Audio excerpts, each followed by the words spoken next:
Jim first came to me saying that he had, his eyes were all kind of runny, his nose was congested, and I thought he had a sinus infection. I thought he was having a man cold. So I gave him a Tylenol as well as a Claritin, which is what I take for my allergies. We went to a movie and he couldn't figure out how to work the chairs, and then he couldn't follow the movie, which is really strange. And so I said, why don't we go to urgent care now and get you on something? And he was arguing with me, no. So I told him, I said, you don't know what we don't know, so let's get it checked out.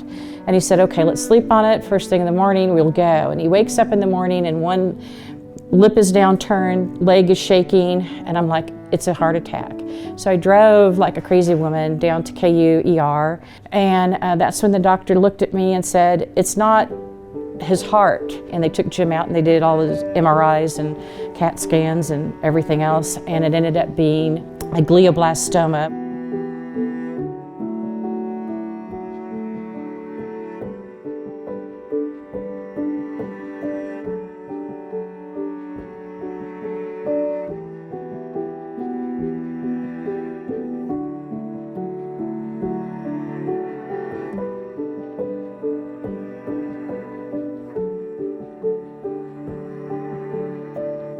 Within 3 to 4 days, we had his first brain surgery. That didn't heal right, and it started growing back. So we had to do a second surgery within 6 weeks. Luckily, that healed okay, and then we started the radiation. And then after radiation, we started chemo. Labor Day weekend, Jim was really complaining about headache, and I took him back to the ER. So what happened is the tumor was growing, and all of a sudden the midline was being crossed in the brain, which is very dangerous. So we did another surgery, and thankfully that worked. For 2 years, the tumor didn't grow back until last January. All I could think of is I was just trying to save my husband.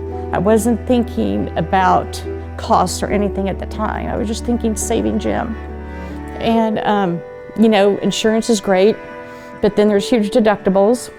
And then there's treatments and there's medications that aren't always covered. And then sometimes some of the medications are hugely expensive. So HPIC was there to help me kind of get through, to help us get through a lot of immediate urgent situations. One of the things that I wanted to say is that I am so profoundly grateful. Grateful. It enabled me to regroup and rethink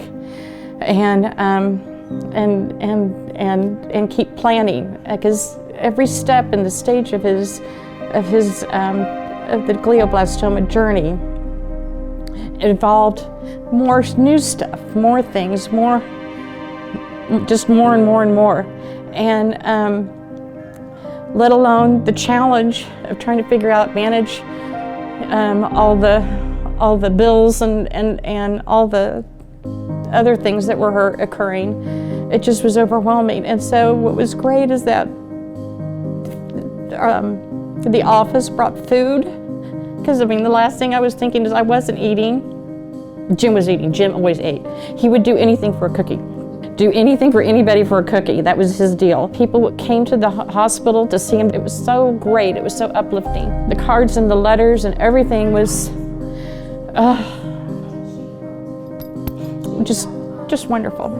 And I learned that, I thought we were independent business people and we were on our own and everything was up to us, and so all of a sudden everything was in my court. I was standalone me. And I did not realize until they all came up to me and they all were looking at me knowing that I was dealing with all of this stuff. And I did not realize what a great family and a great community KW is. It really is. And there isn't anybody out there that's like our company, our group or corporate or brokerage or whatever you want to call it. There isn't anybody like it. And I'm very, very grateful.